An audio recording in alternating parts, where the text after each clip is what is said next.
Mokkamaa on kahviin, teehen ja suklaaseen erikoistunut herkkupuoti, joka sijaitsee kävelykadulla Joensuun ydinkeskustassa. Mokkamaassa on myös kahvihuone, jossa voit siemaista kahvit paikan päällä.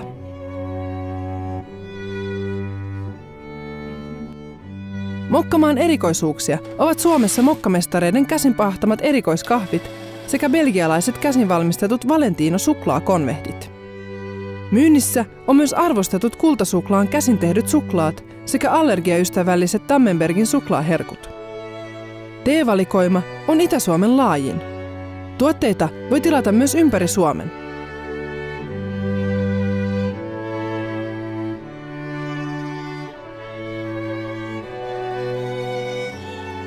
Rentoudu kahvin, teen ja laadukkaiden suklaaherkkujen parissa. www.mokkamaa.fi